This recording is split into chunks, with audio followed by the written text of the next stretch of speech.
İyi bir köfte, İnegöl köfte zıplar. Bakıyor musun dostum? Bakıyorum tabii. Bak şimdi. Basket topu gibi zıplayacak. Nasıl? Harika. Bir daha yapalım. Sağlaması.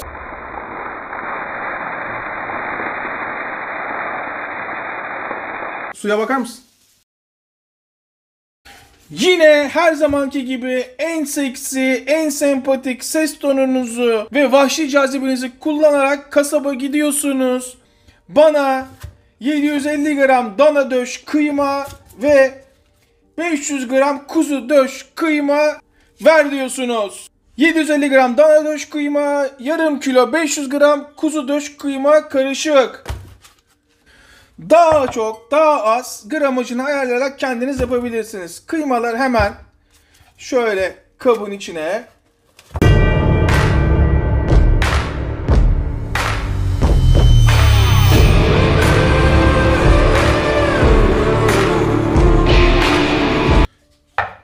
Bu tarifle dükkan aç, evini geçindir. Bir yemek kaşığı, bir silme yemek kaşığı karbonat.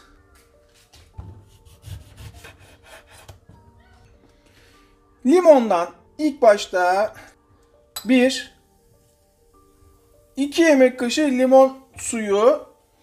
Bakın hemen tepkilemeye girdi, görüyor musunuz? Köpürmeye başladı. Şöyle karıştırıyorum. Tamamen limonla karışsın.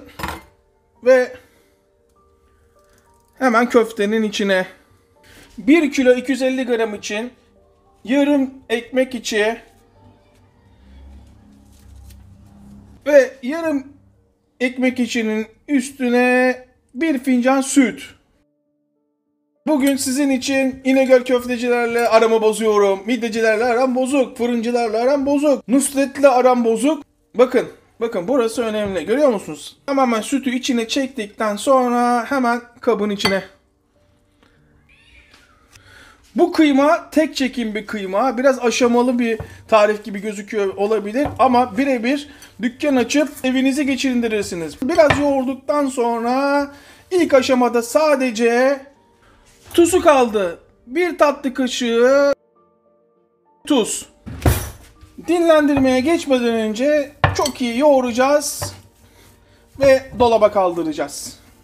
10-15 dakika yoğurmamız lazım. İmkanı olmayan eliyle yoğuruyor ama imkanı olan hemen şöyle kabın içine. Evet. Böyle pratik makineler çok işe yarıyor. Markası size kalmış ama eve şöyle bir şey alabilirsiniz. Bırakın bu sizin 15 dakikada yapacağınızı 5 dakika çalışarak yapsın. Görüyor musunuz? Hiç ekmek parçası kalmamış. Çok iyi yoğrulmuş durumda. Hatta elimizde son bir rutuş verelim. Her ne kadar makine yoğurmuş olsa da şöyle son bir ver. Ondan sonra her zamanki gibi o lavuğu düşünün. O lavuğu yerden yere vurun.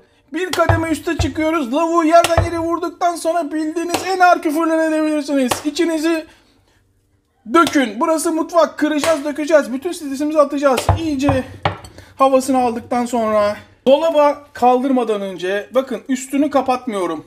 Kıymayı streçle şöyle kapatıyorum. Hiç hava almaması için. Sıfır hava. Kapağını kapatıyorum. Koray, streç önemli mi? Önemli. Lezzet ufak detaylarda saklı. Bu hemen dolaba. Bu köfteyi tam 24 saat, en az 24 saat dinlendirmelisiniz. Belki de tarifin en zor, en meşakkatli yeri beklemek. Bir gün sonra devam edeceğiz. Tam bir gündür dolapta bekliyor. Eğer Koray ben bunu ev için yapıyorum, çoluk çocuk yiyeceğiz diyorsanız bir gün yeterli. Ama yok Koray ben dükkanda yapacağım.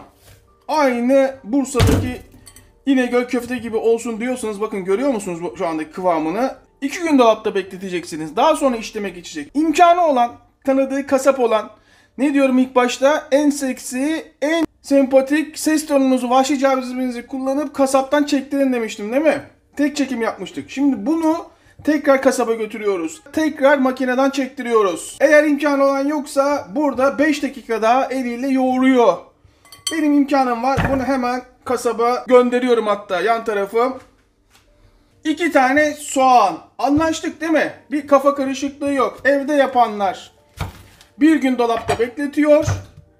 İş yeri için yapanlar 2 gün dolapta bekletiyor. Daha sonra dolaptan çıkartıyor. İmkanı varsa kasaba gönderiyor. Tekrar bir kez daha kıymayı çektiriyor makinede.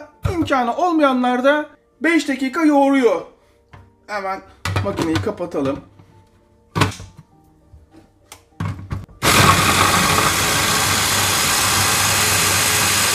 Tekrar çektirdiğimiz kıyma geldi. Çektiremeyenler eliyle yoğurdu.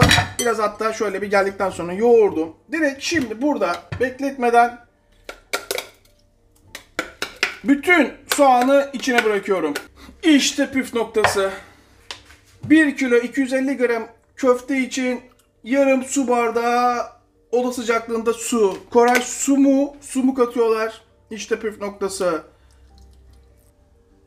Soğan yarım bardak su sakız olana kadar yoğrulacak. Yani sakız olana kadar ne demek? Kopmayacak kıvama gelene kadar. Yoğur.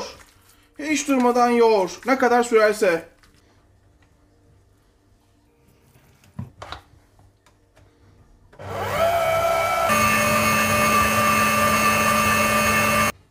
Nasıl görüntü? Görüyor musunuz? Sakız gibi oldu. Bak. Sallanışa bakar mısın? Sakız gibi. Tekrar elimizle bakın yoğuruyoruz. 2 dakika daha yoğurmaya devam ediyoruz. 2 dakika daha yoğurduktan sonra bakın sakız gibi görüyor musunuz? Bak sakız gibi. Şimdi bu hemen kızartmıyoruz bunu. Kapağını kapat. Bu tekrar dolaba. Ya Koray çok meşakkatli değil mi? Esasında değil. Sadece beklemek gerekiyor. İşte o Bursa'da yediğiniz köfteler böyle zahmetli yapıyor adamlar. Aa kilosu şu kadar mı falan diyorsunuz ya bazen. Böyle uğraşıyorlar. Tabii çok da pahalı yapmasınlar böyle diyoruz diye. Bu hemen dolaba. Köfte bir gün daha dinlendi. Bir gün sonra tarife devam ediyoruz. Bu İstanbul'a gelince evrim değiştirdi bu köfte. Bir elimizi hafif ıslatıyoruz. Bu silindir şeklini aldı. İstanbul'da bu şekil satılıyor. Aynen bu şekil. Ama Bursa'da bu şekil. Yayık. Devam edelim. Ve bırak. Üstüne streç koyuyorsunuz. Köfteler birbirine değmiyor. Devam ediyorsunuz. Ve bırak.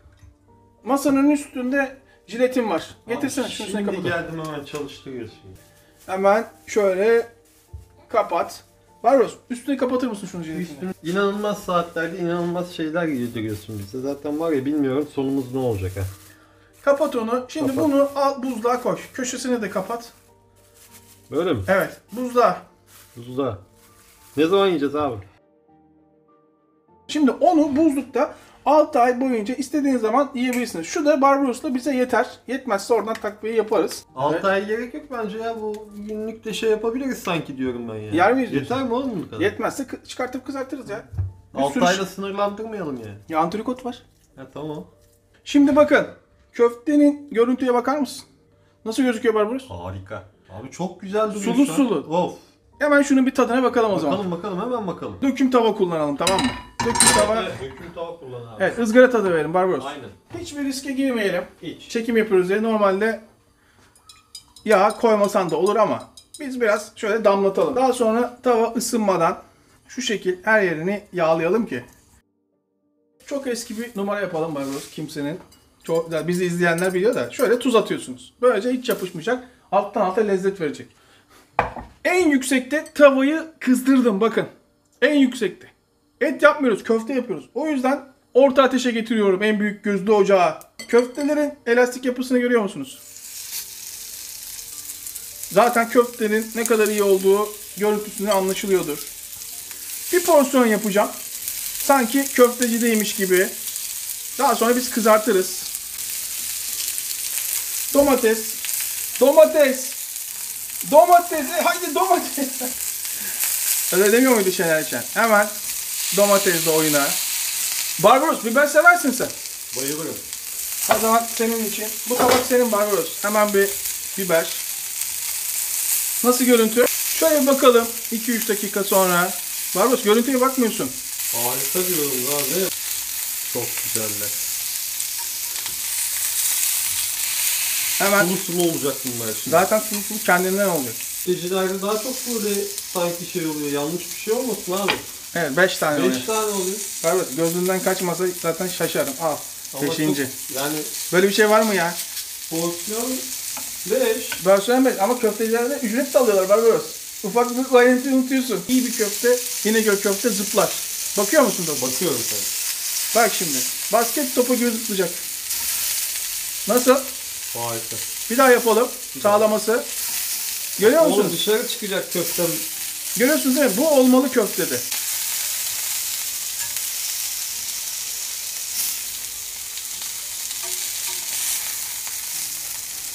Barbaros senin kısmetin bugün 4 köfteymiş kardeşim.